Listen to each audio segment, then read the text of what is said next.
오늘은 기독교 신앙의 근간이라는 제목으로 말씀을 전하려고 합니다. 여러분, 근간이라는 말 들어보셨지요?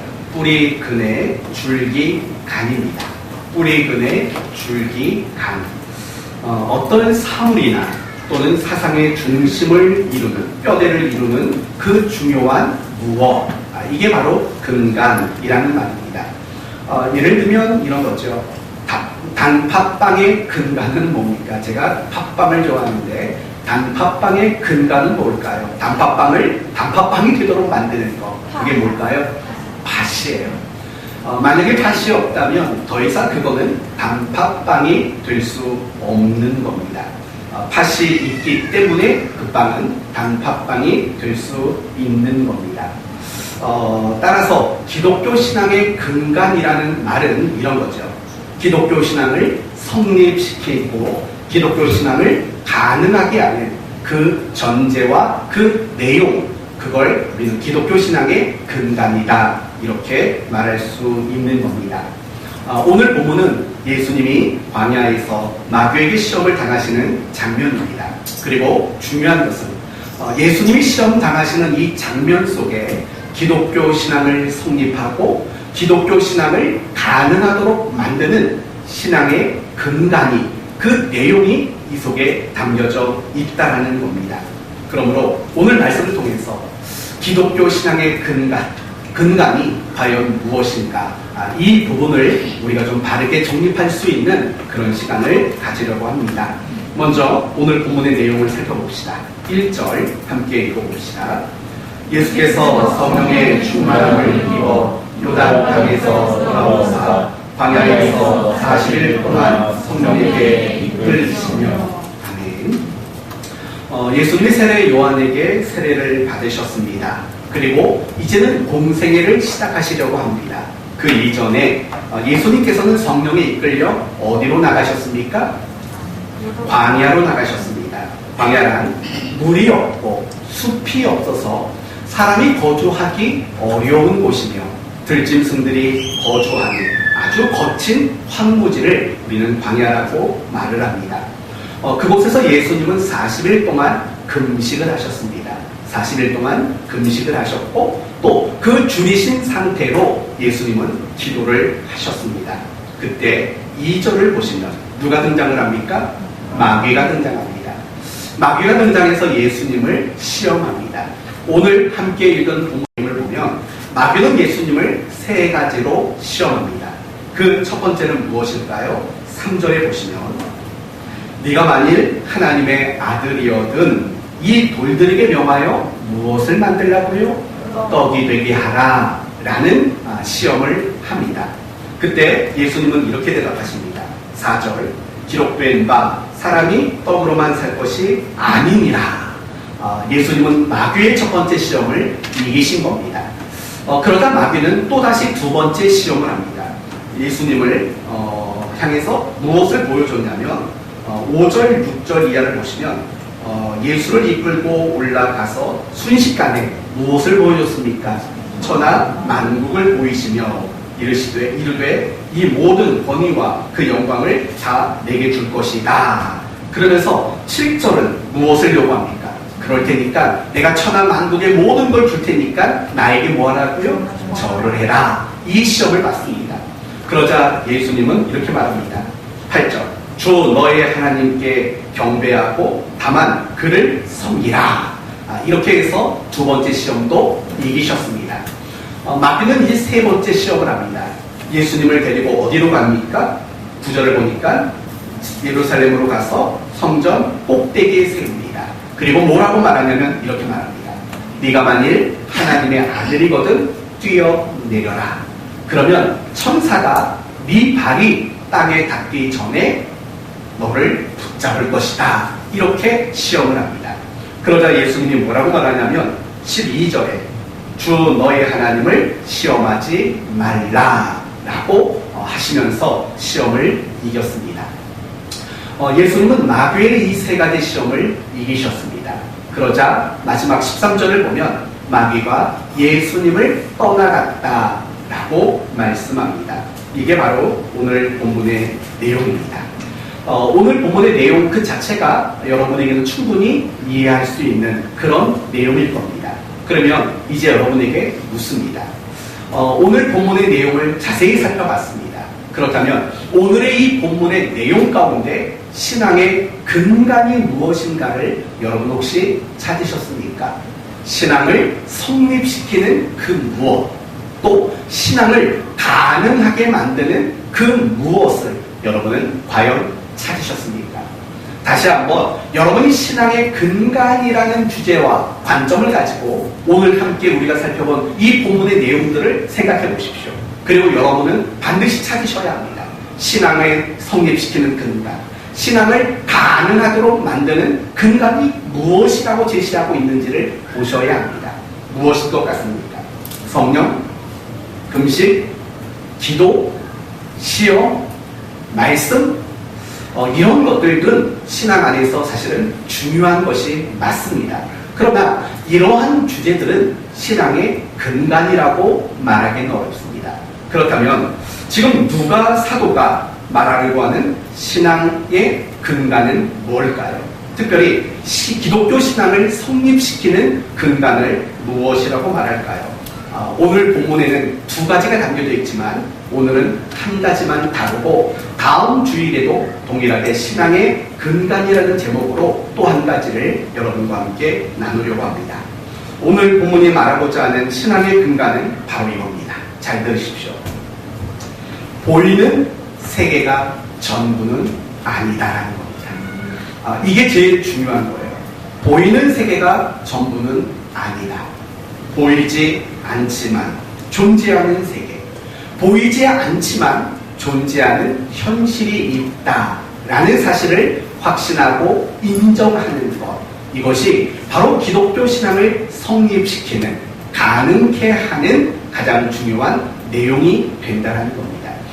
여러분이 오늘은 이 표현을 좀 기억해 두는 게 좋을 것 같아요. 기독교 신앙을 성립시키는 그 내용은 보이는 게 다가 아니다. 보이지 않는 세계와 보이지 않는 현실도 있다라는 것을 확신하고 인정하는 것, 이것이 우리의 신앙을 성립시키는 가장 중요한 첫 번째 내용이라는 것을 이해하셔야 합니다. 그러면 이 부분을 여러분에게 조금 더 설명을 해드리도록 하겠습니다. 누가복음은 누가가 기록한 책입니다. 누구에게 기록한 책일까요? 우리 지난주에도 살펴봤죠? 누구죠? 데오빌로라는 사람입니다. 여러분, 이 데오빌로는 누구인 것 같습니까? 아마도 로마의 고위 관리였던 사람이거나 또한 아니면 로마의 어떤 높은 직책을 가졌던 사람일 것입니다. 왜 그러냐면 누가복음 1장 3절을 보시면 이 데오빌로의 칭호, 호칭이 뭐냐면 데오빌로 각하여예요. 각하라는 말을 써요. 여러분, 각하라는 말은 옛날에는 대통령에게도 썼고 아주 높은 사람들에게만 쓰는 칭호라는 것을 여러분 아실 거예요. 그렇기 때문에 아마도 추정컨대 데오빌로는 로마라는 나라에서 굉장히 높은 어떤 고위 관직을 맡았던 사람일 것이다라고 추정하는 것이 대부분의 학자들의 의견인 것입니다. 그러므로 이 데오빌로는 어떤 사람이냐면 이런 사람이죠. 로마라는 국가, 정치, 군사력, 그 힘을 경험한 사람인 거예요. 그리고 로마의 정치와 국가와 군사력이 가지는 그 힘이야말로 가장 큰 현실이라고 여기며 살았던 사람이라는 겁니다. 이 표현도 사실은 중요해요. 로마라는 국가가 가지는 힘, 로마의 어떤 정치가 가지는 힘, 로마의 군사력이 가지는 어떤 힘, 이것이 가장 큰 현실로 늘 경험하고 알고 그렇게 살았던 인물이 바로 데오빌로라는 겁니다. 그런데 그 데오빌로가 로마라는 국가와 정치와 군사, 그것이 가지는 힘이 전부라고 생각했던 데오빌로가 오늘 본문을 봤을 때에는요, 굉장히 충격적일 수밖에 없었을 거라는 겁니다. 왜 그러냐면 오늘 본문을 보면 자신이 지금까지 경험하고 자신이 지금까지 전부라고 생각했던 로마라는 국가와 정치와 그 군사력이 가져다주는 그 힘보다 더 큰 무엇인가가 있다는 것을 보게 되었기 때문이라는 거죠. 더 큰 힘과 더 큰 현실이 있다는 것을 마주했을 것입니다. 그게 뭡니까? 바로 이런 거죠. 돌을 떡덩이로 만들 수 있는 능력. 한순간에 세상의 모든 권세와 세계의 모든 것을 줄 수 있는 권세, 또는 높은 데서 뛰어내려도 천사가 보호해주고 안전하게 지켜줄 수 있는 질서. 지금 이 데오빌로가 이런 장면들을 본다면 사실은 충격에 빠질 수밖에 없을 거죠. 사실은 우리의 입장에서 오늘 이 본문을 보면 우리는 늘 생각할 줄 아는 게 뭐에 머무르냐면, 마귀는 우리를 시험하는구나. 마귀는 예수를 시험했듯이 마귀는 우리도 시험하는구나. 우리도 마귀를 이겨야 하는구나. 그러면 마귀를 우리는 어떻게 이길까? 우리는 사실은 여기에만 초점을 두고 있다는 거예요. 물론 우리가 마귀의 유혹과 시험을 이기는 것도 너무나도 중요한 겁니다. 그러나 사실은 오늘 이 본문만큼은 우리에게 마귀의 유혹과 마귀의 시험을 이겨야 한다라고 말하는 것보다도 더 먼저, 더 중요한 것을 이야기하는 것이 목적이라는 겁니다. 그게 뭐라는 겁니까? 우리가 경험하고 우리가 눈으로 보고 우리가 피부적으로 느껴지는 그 세상과 그 현실, 그게 다가 아니다. 그게 전부가 아니다.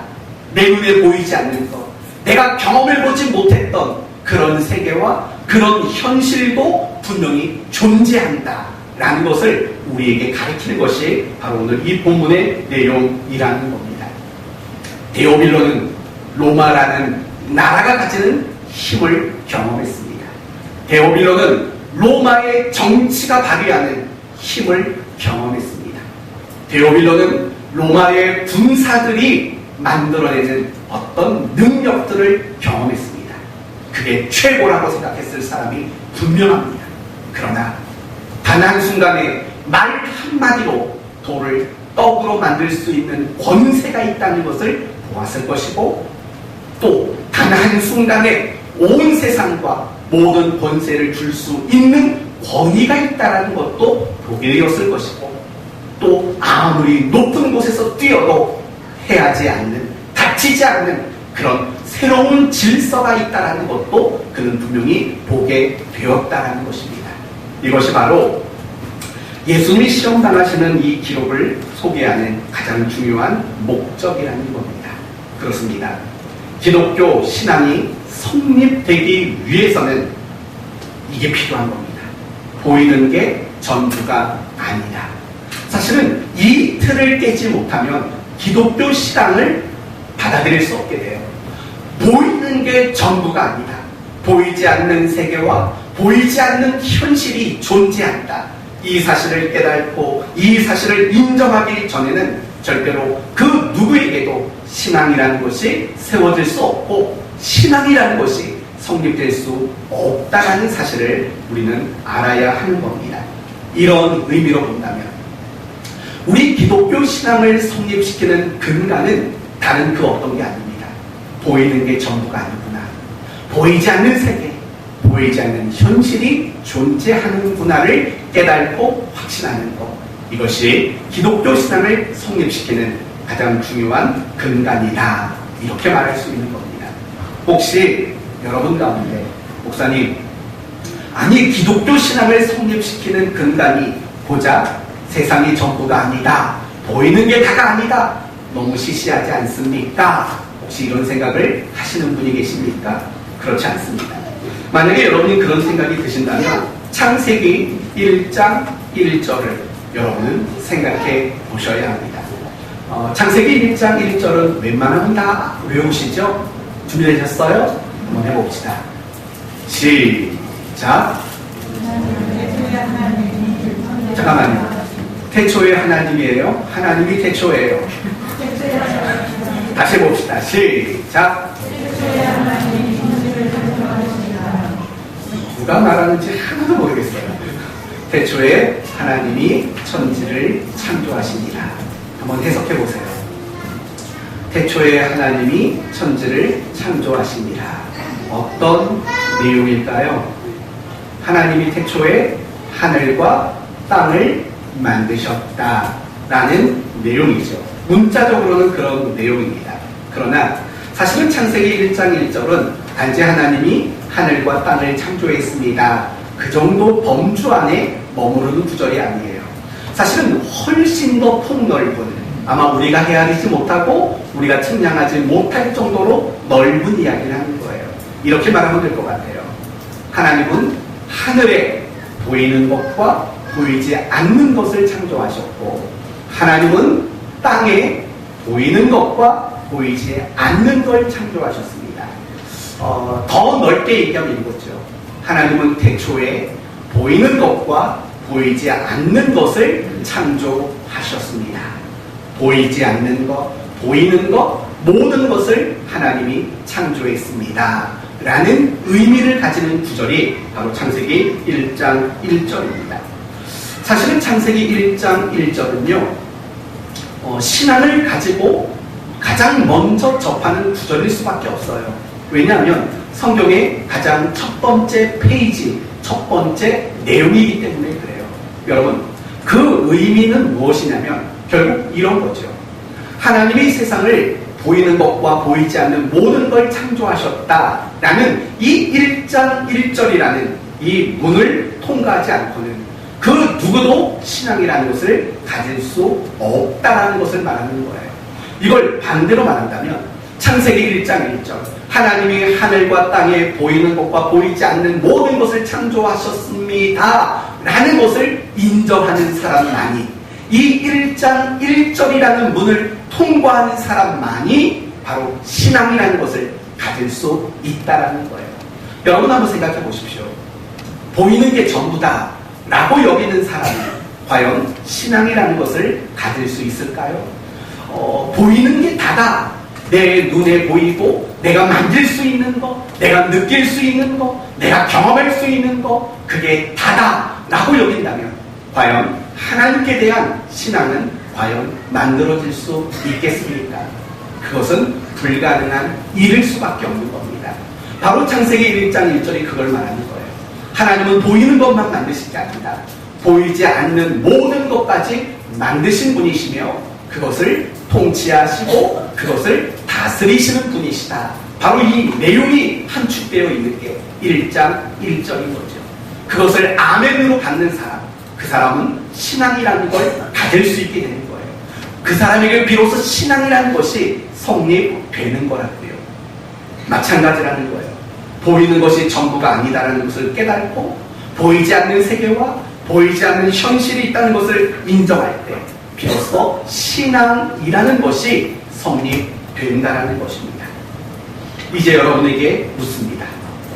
여러분은 보이는 것이 전부가 아니라고 인정하십니까?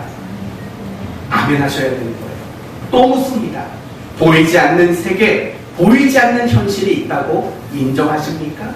네. 여러분의 그 인정과 그 확신이 여러분으로 하여금 믿음을 갖도록 만든 거고, 여러분을 오늘 이 자리에 앉도록 만든 그 원인이 바로 여러분의 그 신앙 고백 속에 있다는 사실을 여러분은 깨달으시고 평생 그 신앙을 놓치지 않는 여러분이 되시기를 예수님의 이름으로 축원드립니다. 우리는 지금 여기까지 왔습니다.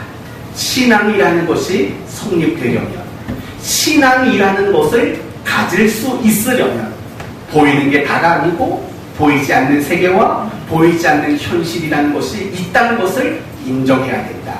여기까지 봤습니다. 이제는 또 두 번째 이야기를 해봐야 합니다. 기독교 신앙이 성립하려면 지금 말씀드렸던 그런 인정함이 있어야 돼요. 두 번째 내용도 마찬가지예요. 기독교 신앙이 가능해지려면 역시 보이는 게 전부가 아니다. 보이지 않는 것이 분명히 존재한다 라는 사실을 확신하는 자리로부터 기독교 신앙이 시작될 수 있다는 거예요. 무슨 말인고 하니 이런 말인 거죠. 내가 그리스도인으로서 올바르고 정당하게 내가 그리스도인답게 살기 위해서 필요한 근간이라는 것이 있는데 그게 바로 보이는 게 전부가 아니다. 보이지 않는 현실과 보이지 않는 세계가 있다는 사실을 인정할 때 비로소 우리 모두는 그리스도인답게 살아낼 수 있다는 것을 이제부터 살펴보겠다는 겁니다. 구약과 신약의 몇몇 사건을 근거로 이 부분을 여러분에게 설명하려고 합니다. 먼저 민수기 13장의 이야기를 여러분과 나눠보겠습니다. 민수기 13장의 이야기는 이거예요. 12명의 가나안 땅 정탐꾼들에 대한 이야기예요. 여러분, 12명의 정탐꾼이 가나안 땅을 며칠 동안 정탐하고 왔습니까? 며칠이요? 40일 동안 가나안 땅을 정탐하고 왔어요. 그리고 12명이 평가하는 가나안 땅은 어떤 땅이었습니까? 하나님이 말씀하신 대로 젖과 꿀이 흐르는 굉장히 기름진 땅이며 옥토였다라고 그렇게 이야기를 합니다. 그리고 그 증표로 가나안 땅에서 열매 맺은 열매들을 그리고 가지고 옵니다. 그러나 그 다음부터 문제가 생깁니다. 12명 모두가 그 땅은 너무 좋은 땅입니다라고 이구동성으로 이야기했습니다. 그러나 그 12명 가운데 10명은 이렇게 말을 덧붙였습니다. 우리는 그 땅에 들어가지 못합니다 라고 악평을 했다고요. 그러나 2명 여호수아와 갈렙은 정반대 이야기를 해요. 우리는 그 땅에 들어갈 수 있습니다 라고 이야기를 한다고요. 여러분, 정말 이상하지 않나요? 12명은요 서로 각기 다른 땅을 보고 온 사람들이 아니에요. 똑같은 땅을 똑같은 시간대에 함께 봤던 사람들이에요. 그리고 그들의 평가는 똑같았어요. 너무 좋은 땅이다. 그러나 그들의 결말은 달랐어요. 10명은 우리는 그 땅이 아무리 좋아도 우리는 그 땅에 들어가지 못할 것이다 라고 말을 했고, 부정적인 말을 했고, 2사람은 우리는 그 땅에 들어갈 수 있다라고 이야기를 했다고요. 그러면 이 10명과 2명의 차이를 만들어낸 가장 중요한 근거는 무엇일까요? 바로 이런 거죠. 10명은 눈에 보이는 것만 가지고 판단을 한 거죠. 예를 들면 이렇게 말을 합니다. 우리는 너무 작습니다. 그러나 그들은 너무 큽니다 라는 거예요. 우리는 너무 약합니다. 그러나 그들은 너무 강합니다. 여러분, 결국 그들이 우리는 그 땅에 못 들어갑니다 라고 말할 때 그 근거는 무엇이었어요? 자신의 눈으로 보여지는 거라고요. 자기 눈에 보여지는 현실을 가지고 우리는 못 간다 라고 이야기를 했다는 거예요. 그렇다면 여호수아와 갈렙, 이 2사람은 갈 수 있다고 말했어요. 그 근거는 뭘까요? 눈에 보이는 게 전부가 아니다라는 거죠. 그러면 이 여호수아와 갈렙이라는 사람은 도대체 뭘 봤습니까?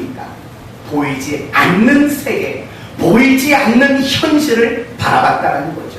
그게 누굴까요? 하나님이죠. 비록 눈에 보이지 않는 하나님, 비록 우리 눈에 보이지 않지만 그분이 주신 약속의 말씀, 그것을 현실로 받아들이는 그 신앙의 내용이 있었기 때문이라는 겁니다. 제가 이 12명의 정탐꾼 이야기를 여러분에게 드리는 목적은 그거예요.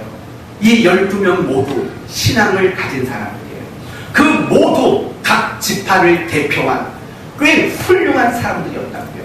그러나 그럼에도 불구하고 10명은 못 간다고 악평을 하고 2명은 갈 수 있다고 긍정적인 표현을 했다고요. 그것은 결국 무엇이 이들의 차이를 만들어낸다면 어디까지 보느냐의 문제가 이들의 수준의 차이를 만들어냈다는 거예요. 눈에 보이는 것, 그것이 전부인 줄 알고 살아가는 사람은 사실은 이 10명의 정탐꾼의 모습과 사실은 다르지 않다라는 거예요. 그러나 보이지 않는 세계, 보이지 않는 현실을 바라보는 여호수아와 갈렙은 그들보다 월등히 수준 높은 신앙의 모습으로 살아냈던 것을 여러분이 주목해 보셔야 한다는 거예요. 또 얘기해 봅시다. 열왕기상 6장을 보시면 엘리사와 게하시가 도단성에 있을 때의 이야기를 소개합니다. 어떤 일일까요? 아람 나라 군대가 이 2사람이 살고 있는 도단성을 에워싼 겁니다. 왜 에워쌌냐면 엘리사를 죽이려고 에워싼 겁니다. 그러면 아람 군대가 왜 뜬금없이 이스라엘의 선지자였던 엘리사를 죽이려고 했을까요? 이런 거죠. 아람 나라 사람들이 모여가지고 이스라엘을 공격하고 이스라엘을 점령할 수 있는 어떤 좋은 계획들을 세웠어요.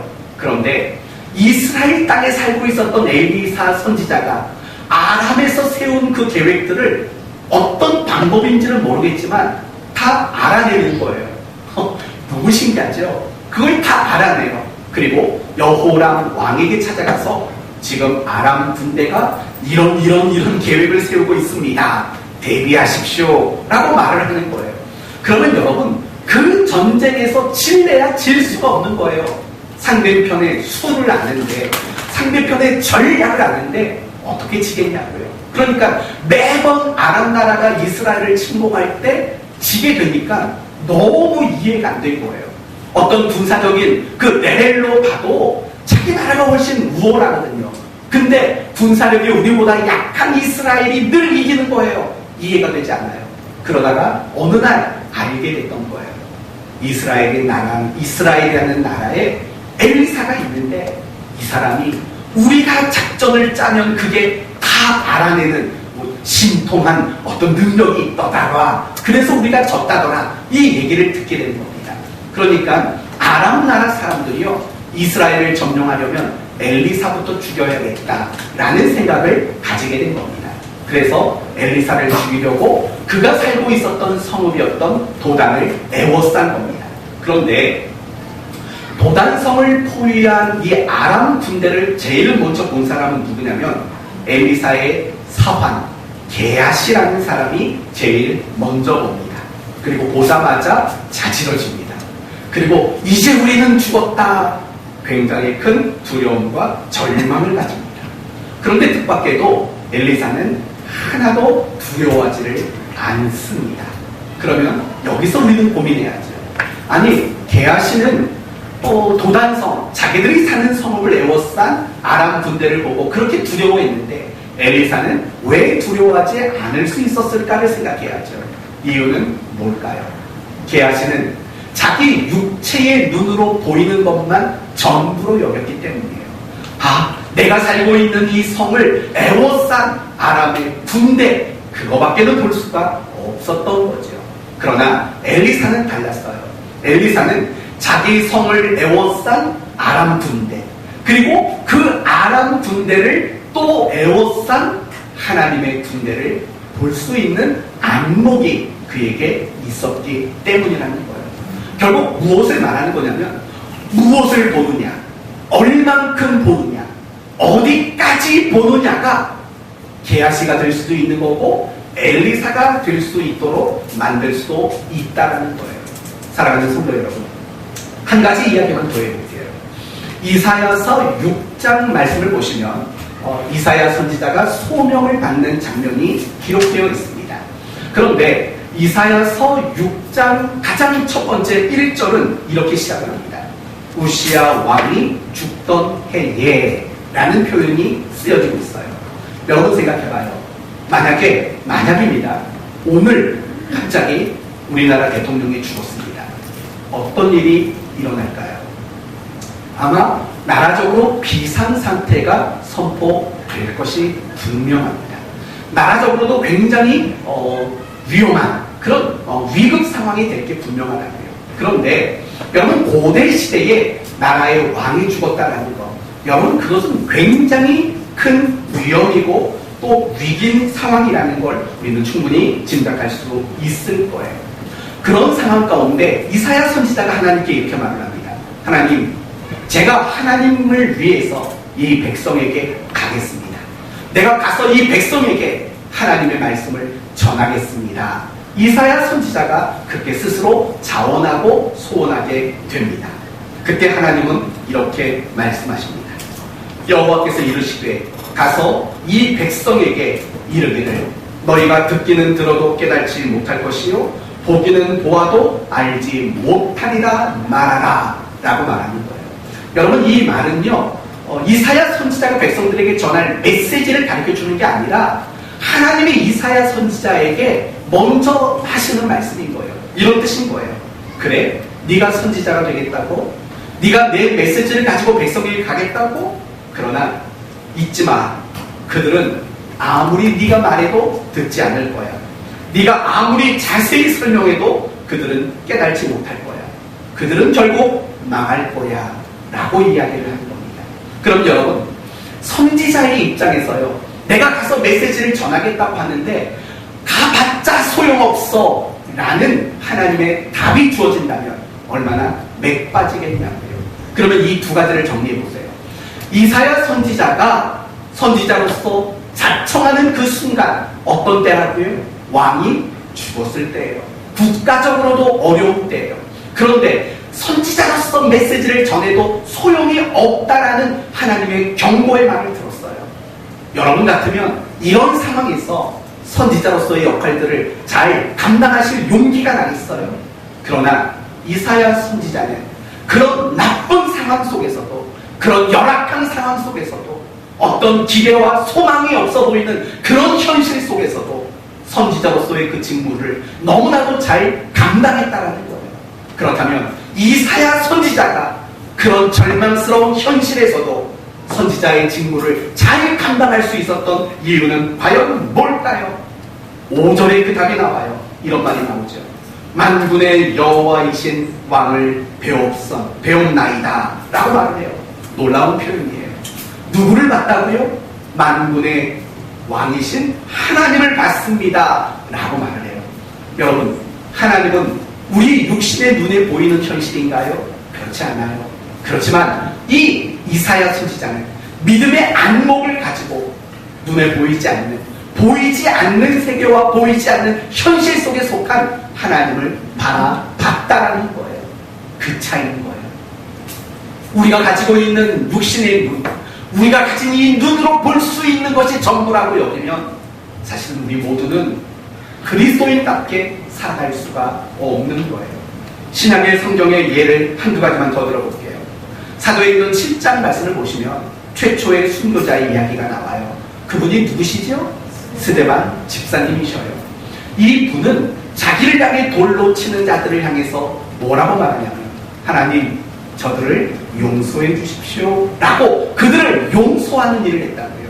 돌을 들고 거친 모습으로 달려오는 그들의 모습을 보면서 두려워하거나 공포에 질리지 않았다고요. 도리어 그들을 너그럽고 천사의 모습처럼 그들을 용서하는 모습을 나타냈다고요. 사실은 무서울 법도 하잖아요. 그렇게 살기를 가지고 그렇게 돌멩이를 들고 자기를 향해 달려오는 그들이 왜 안 무섭겠냐고요. 그렇죠. 무섭지요. 저는 병원에 가서 주사만 맞아도 무서운데. 아무튼 무섭다고요. 아니, 간호사가 이렇게 찌르려고 하면 자꾸 움찔움찔하니까 간호사가 힘 좀 빼시라고. 힘 안 빠지는데 어떻게 빼냐고. 아무튼 저는 그 주사기도 무서워요. 저 병원에 안 가요, 애지가 나면. 아무튼 그런데 자기를 죽이겠다고 돌을 들고 뛰어오는 그들이 왜 안 무섭겠냐고요. 근데 그 두려움을 이겼다고요. 왜냐하면 이렇게 성경은 이야기해요.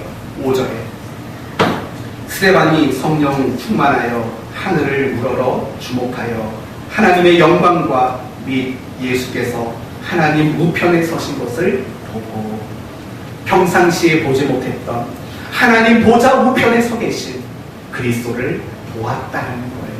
그것을 보고 나니까 두려움이 물러가는 거고, 어떤 것도 공포스럽지 않는 거고, 자기를 죽이는 자들까지도 용서할 수 있는 그런 훌륭한 사람이 된 거죠. 사도행전 27장을 보면 바울이 알렉산드리아라는 배를 타고 로마로 가는 장면이 소개가 됩니다. 그 배에는 276명이 타고 있었습니다. 바울을 포함해서. 그런데 항해하는 도중에 유라굴로라는 광풍이 일어나게 돼요. 그래서 배가 파선하기 직전까지 처하게 됩니다. 그러자 그 배에 탔던 바울을 제외한 275명은 밥도 먹지 못하고 공포에 질려 두려움에 사로잡혀 있었습니다. 그러나 사도 바울은 달랐어요. 바울은 도리어 마음이 평안했다고요. 나머지 275명을 위로하는 사람이 될 수 있었다고요. 이유는 뭘까요? 다른 환경이 있었을까요? 아닙니다. 똑같은 환경이 있었습니다. 그러나 무엇이 달랐냐면 275명이 보는 것과 전혀 다른 걸 봤다고요. 뭘 봤습니까? 하나님을 보았고 하나님이 로마에 갈 것이다 라고 주신 약속의 말씀을 믿음의 눈으로 그는 보았다는 것입니다. 이제 아시겠습니까? 구약에 나오는 이야기와 신약에 나오는 이 이야기를 모두 종합하면 결국 이런 거죠. 우리가 무엇을 보느냐, 어디까지 보느냐, 얼마나 보느냐, 그것이 결국은 내가 얼만큼 그리스도인답게 사느냐를 결정짓는 가장 중요한 근거가 된다는 겁니다. 우리는 그리스도인입니다. 정말 그리스도인답게 살아야 하는 의무와 책임을 가진 자들입니다. 그럼에도 불구하고 우리가 그리스도인답게 살아내지 못하는 이유는 분명합니다. 세상 사람들과 똑같은 수준으로밖에는 볼 수 없기 때문에 그렇습니다. 세상 사람들이 보는 현실, 세상 사람들이 보는 세상 물정, 세상 사람들이 보는 세상 살이를 우리가 그들과 똑같은 눈을 가지고 똑같은 범주만 볼 수밖에 없기 때문에 우리는 세상 사람들과 똑같은 모습으로 살아가는, 그래서 조금도 그리스도인답게 살지 못하는 그런 안타까운 모습들이 우리에게 일어날 수밖에 없는 겁니다. 너무나 당연한 일이겠죠. 세상 사람들과 똑같은 걸 보는데 어떻게 세상 사람들보다 더 나은 그리스도인의 삶을 살아갈 수 있겠습니까? 그러나 만약 우리가 여호수아처럼, 갈렙처럼, 그리고 엘리사처럼, 스데반처럼, 그리고 바울처럼 눈에 보이는 게 전부가 아니다, 눈에 보이지 않는 세계와 눈에 보이지 않는 현실을 바라볼 수 있는 안목을 가지게 된다면, 더 정확히 말하면 실존하신 하나님, 비록 눈에 보이지 않지만 실존하신 그 하나님과 그분의 말씀과 그분의 약속을 현실로 확신하고 현실로 받아들이고 보게 된다면 우리는 얼마든지 여호수아, 갈렙, 스데반, 바울처럼 그렇게 살아낼 수 있게 된다는 겁니다. 사랑하는 성도 여러분, 이런 측면으로 우리 기독교 신앙이 가능해지게 만드는 근간은 보이는 게 다가 아니다, 보이지 않는 세계, 보이지 않는 현실이 있다는 것을 인정하고 확신하는 일이 중요하다, 이렇게 말할 수 있는 겁니다. 사랑하는 성도 여러분, 여러분에게 신앙의 위기가 무엇이라고 생각하십니까? 신앙의 위기 과연 뭘까요? 뜻하지 않은 어떤 어려움이 생기는 걸까요? 어떤 문제가 생기는 걸까요? 전혀 그렇지 않습니다. 우리에게 어려움이 생기는 것, 우리에게 어떤 문제가 생기는 것, 우리가 어떤 일에 실패하는 것, 이런 것들은요, 우리에게 신앙의 위기가 되지 않아요. 절대 위기가 되지 않아요. 그러면 무엇이 우리의 신앙의 위기일까요? 실존하신 하나님이 현실로 느껴지지 않는 거예요. 실존하시는 하나님의 말씀과 약속이 내게 힘이 되지 않는 거예요.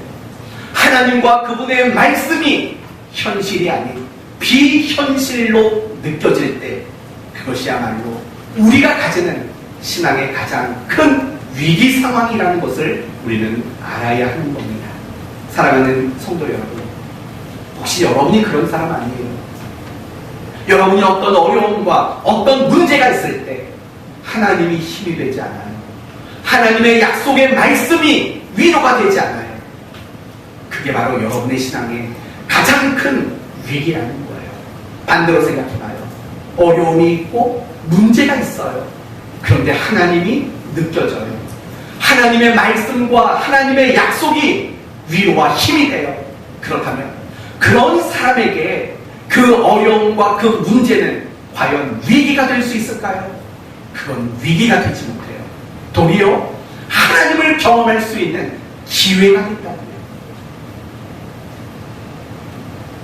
보이고 느껴지는 것, 그것만이 현실이 아니라는 걸 잊지 마셔야 합니다. 하나님은 단순히 신앙의 대상이 아니에요. 하나님은 실존이시며 하나님은 현실이신 분이세요. 하나님은 성경 속에만 존재하는 분이 아니에요. 그런 의미로 임마누엘이 아니에요.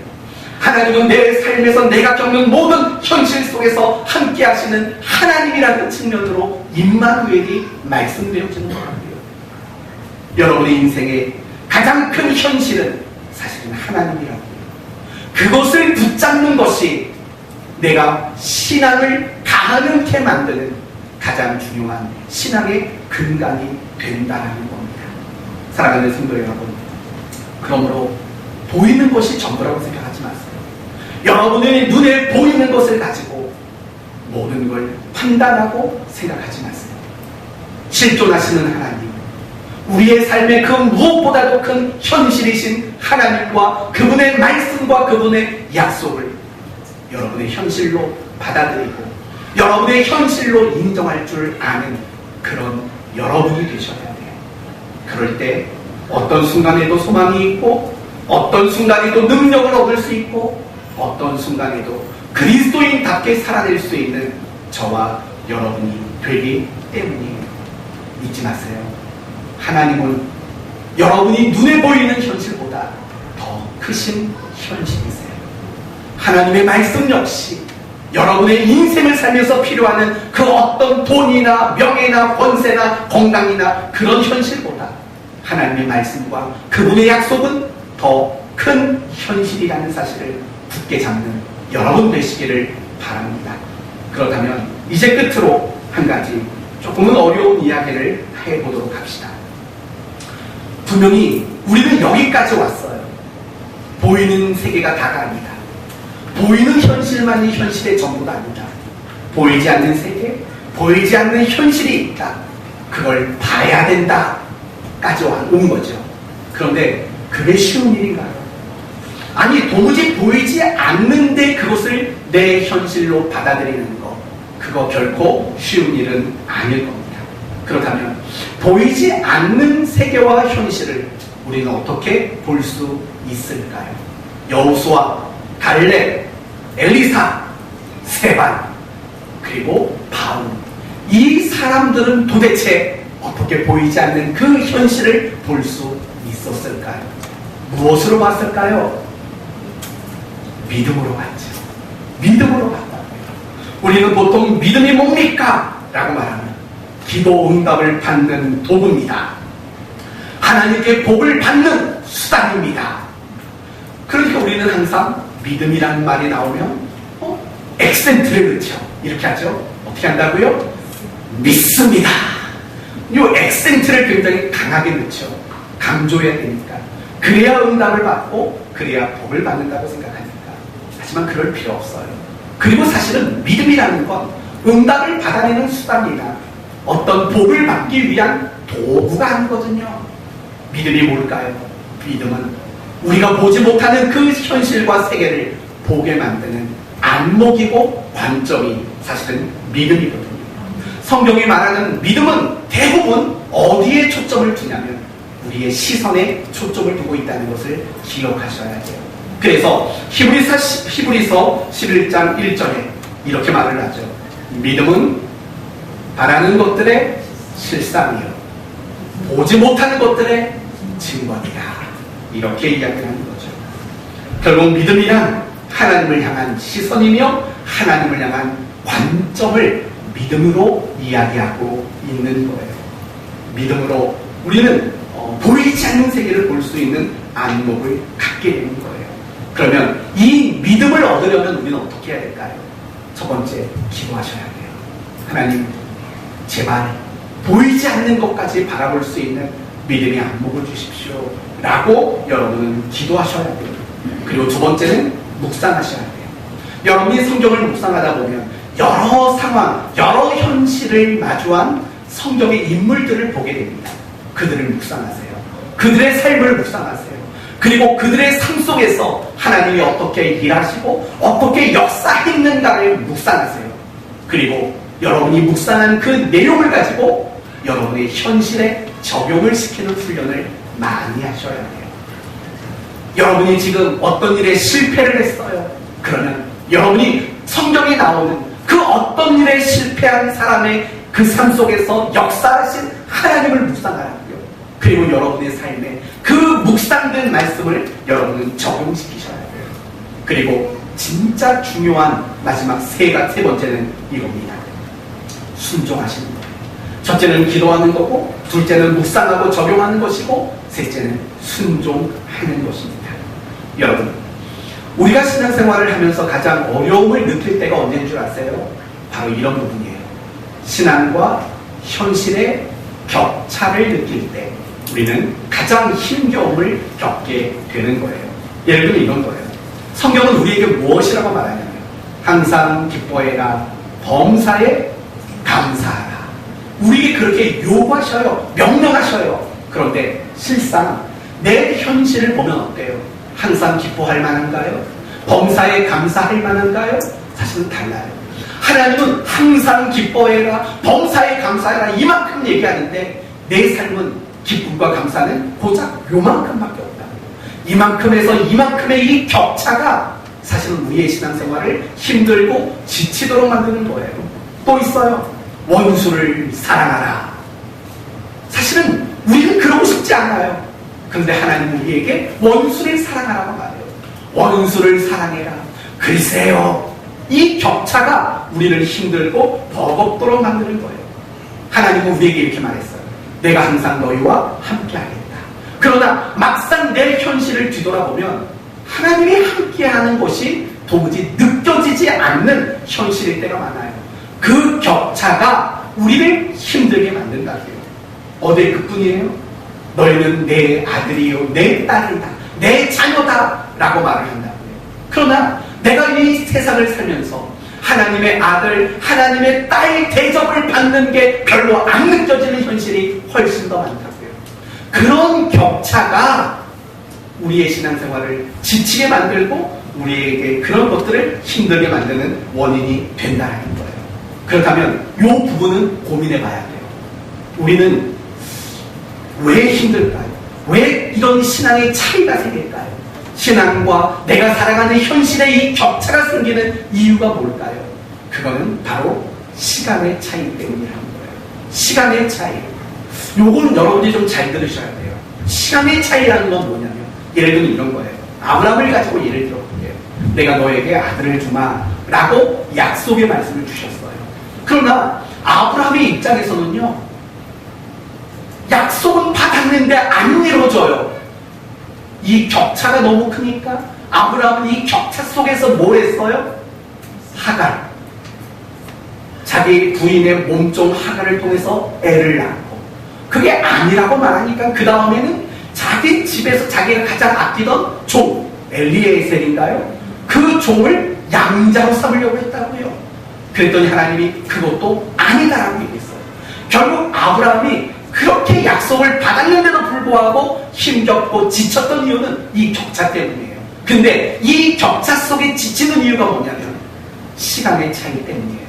아브라함은 이 약속을 받았을 때 어떤 시간을 생각했을까요? 곧, 그쵸? 금방이라는 시간을 생각했다고요. 그러나 하나님이 아들을 주겠다고 약속했을 때 하나님의 시간은 아브라함의 몇 살이었을까요? 100살이었죠. 100살에 줄 걸 하나님은 시간으로 가지셨다고요. 아브라함은 75세 그 약속을 받았으니까 곧, 근데 하나님의 시간은 100살. 이 시간의 차이 때문에 우리는 신앙과 현실의 이 격차를 느낄 수밖에 없는 거예요. 기도도 마찬가지예요, 여러분. 내가 하나님께 기도하면 그 기도가 끝나는 대로 응답해 주시면 신앙과 현실의 격차를 느끼지 못해요. 그러나 하나님은 어떨 때는 1년 뒤에, 어떨 때는 10년 뒤에 응답을 주신다고요. 그러니까 우리는 늘 그 시간의 차이 때문에 항상 신앙과 현실의 이 격차를 느끼게 되고, 그래서 우리는 지치고 힘든 신앙생활을 할 수밖에 없다는 거예요. 이제 결론이에요. 이 시간의 차이가 느껴질 때 바로 그때 순종하시라는 거예요. 이 시간의 격차로 여러분이 지칠 때일수록 여러분은 더 하나님의 말씀대로, 하나님께 받아든 약속대로 여러분은 순종을 하셔야 돼요. 그러다 보면 여러분은 신앙과 현실의 격차가 좁아져 가는 것들을 경험하게 될 것이고, 그러면서 여러분은 보이지 않는 현실들을 바라보는 믿음의 안목들을 얻어갈 수 있게 되는 거예요. 우리가 왜 자꾸 눈에 보이는 것만 볼까요? 왜 분명히 실존하시는 하나님, 실존하시는 하나님의 말씀과 약속은 안 보일까요? 기도하지 않기 때문이에요. 묵상하고 그 묵상한 걸 내게 적용하지 않기 때문이에요. 그리고 신앙과 현실의 그 시간 차이 속에 순종하려고 하는 몸부림을 갖지 않기 때문에 그래요. 여러분이 적어도 그 세 가지만 해보세요. 그러면 여러분이 여호수아가 될 수 있고, 갈렙이 될 수 있고, 엘리사가 될 수 있고, 스데반이 될 수 있고, 바울이 될 수 있는 거예요. 바로 오늘 본문의 이야기가 여기까지입니다. 오늘 말씀을 이제 마치도록 하겠습니다. 기독교 신앙이라는 것이 성립이 되려면 또 더 나아가서 신앙이 성립된 이후에 그 신앙에 걸맞는 삶을 살기 위해서 필요한 가장 중요한 근간은 보이는 게 다가 아니다. 보이지 않는 세계와 보이지 않는 현실이 존재한다는 것을 인정하고 깨닫고 확신하는 겁니다. 그 보이지 않는 현실과 세계는 무엇입니까? 실존하시는 하나님이시며 그분의 입에서 나오는 모든 말씀과 모든 약속들인 것입니다. 그것을 어떻게 바라볼 수 있다고요? 오직 믿음의 눈으로, 믿음의 안목으로 바라보게 된다고요. 그런 믿음의 안목은 어떻게 만들어진다고요? 기도하는 것과 묵상하고 적용하는 것과 신앙과 현실의 그 시간의 차이 속에서 끊임없이 순종하기 위해 노력할 때 그 믿음의 눈이 열려지게 되는 거고, 그 믿음의 안목이 보여지게 되는 일들이 일어나게 되는 거예요. 그럴 때 마귀가 예수님을 시험했을 때 예수님이 기꺼이 이기신 것처럼 여러분의 삶에 시험이 오든 유혹이 오든 어려움이 오든 어떤 문제가 생기든 간에 여러분도 너끈히 이겨낼 수 있는 그런 신앙의 능력자가 될 줄로 믿습니다. 이 한 주간 살면서 보이는 게 다갑니다. 비록 눈에 보이지 않지만 하나님과 그분의 말씀이 내 삶의 가장 큰 현실이다 라는 믿음으로 살아가는 여러분 모두가 되시기를 예수님의 이름으로 축원드립니다. 아멘.